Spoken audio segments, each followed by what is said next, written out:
खट्टा खाने वाली चुड़ैल। रात को अचानक राधिका मौसी को किचन से कुछ गिरने की आवाज आई।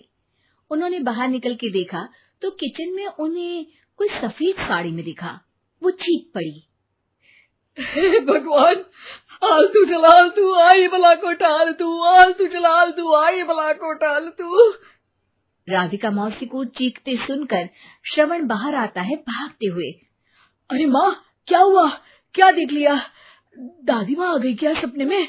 अरे बेटा, रसोड़े में देख तो कौन है? श्रवण रसोड़े में झांक कर देखता है और उसे कोई नहीं दिखता अंदर। अब रसोड़े में तो कोई नहीं है माँ। कोई सफेद साड़ी में नहीं है क्या? नहीं माँ, कोई भी नहीं है। चिल्लम चिल्ली की आवाज सुनकर काजल भी वहां आ जाती है। अब क्या हो गया माँ जी?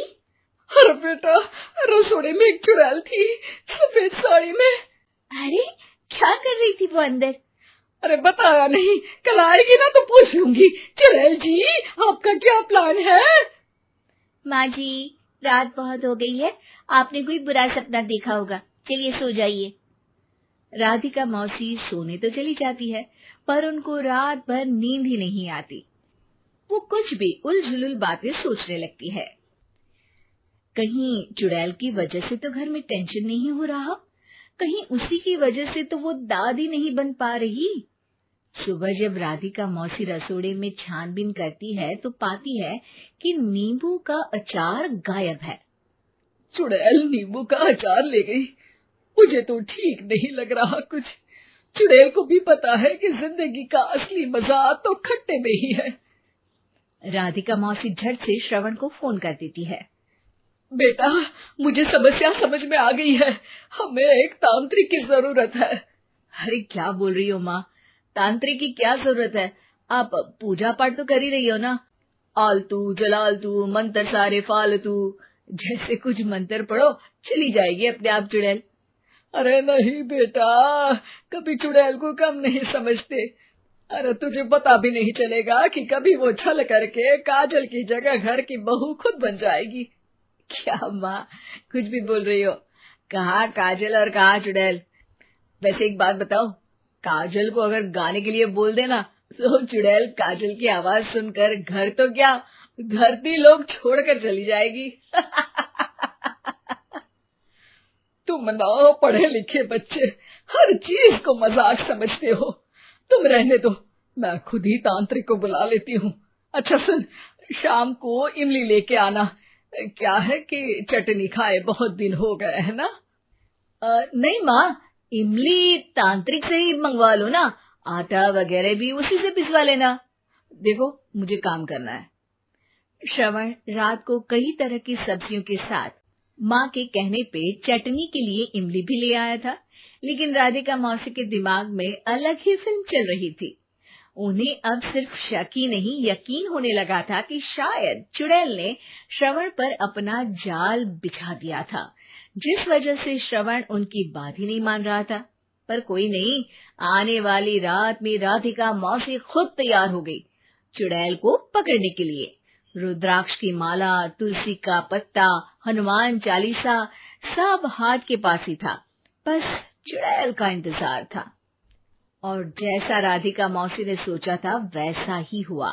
वो चुड़ैल उस रात भी आई, पर वो राधिका मौसी से तेज निकली और राधिका मौसी के उससे पकड़ने के पहले ही वो भाग खड़ी हुई।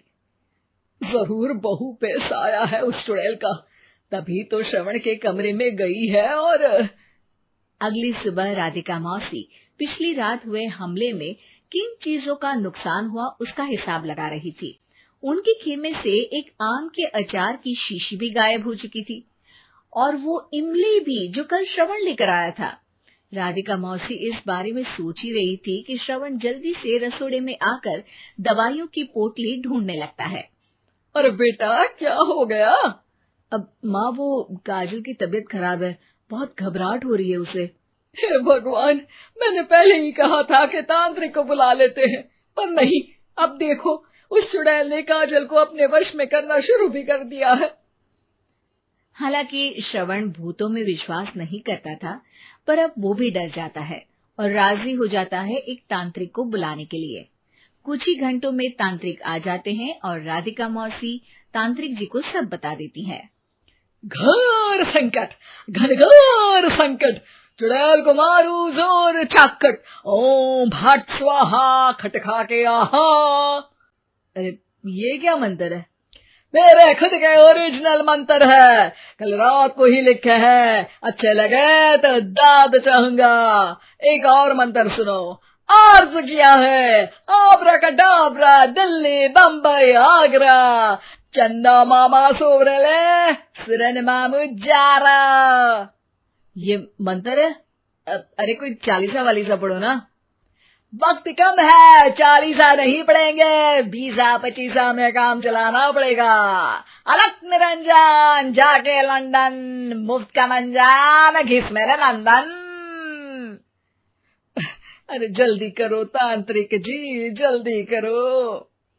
तांत्रिक अपने उल झलूल मंत्र पढ़ने लगता है। श्रवण को तांत्रिक पे शक होता है।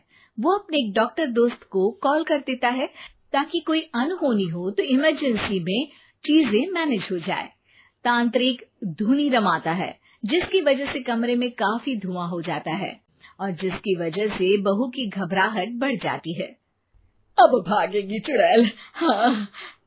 बहू खांसते हुए धुएं से बचने के लिए बाहर चली जाती है। अरे भाग रही है, भाग रही है। पीछे पीछे श्रवण भी जाता है। बहू एक सोफे पर बैठ जाती है। तभी डॉक्टर दोस्त आ जाते हैं और श्रवण को पानी लाने के लिए कहते हैं। थोड़े चेकअप के बाद डॉक्टर कहते हैं, मेरे हिसाब से जाप का काम पूरा हो गया है। क्या मतलब? अरे कुछ भी नहीं माँ, कोई चुड़ैल नहीं है, खुशखबरी है, अब दादी बनने वाली है। मगर वो सब अचार के डब्बे। श्रवण दोनों अचार के डब्बे अपनी माँ को दिखाता है, जो कि उनके बिस्तर के नीचे छुपे हुए थे। आपने सही बोला था माँ, वो चुड़ैल काजल ही थी जो खट्टा खा रही थी। हमें कल ही पता चला, पर हमने आपको ये तांत्रिक वाला काम करने दिया ताकि आपको भरोसा हो जाए कि भूत वगैरह कुछ होता ही नहीं। अच्छा, ये तो बड़ी खुशी की बात है। पर बेटा मुझे एक झाड़ू तो ला दे। क्यों माँ? ये तांत्रिक का भूत उतारती हूँ मैं। अब तांत्रिक राधा मौसी के डर से घर से भाग निकलता है और राधा मौसी उसके पीछे भागती है। अरे संकट ये घनघोर है, तांत्रिक मुआ चोर है।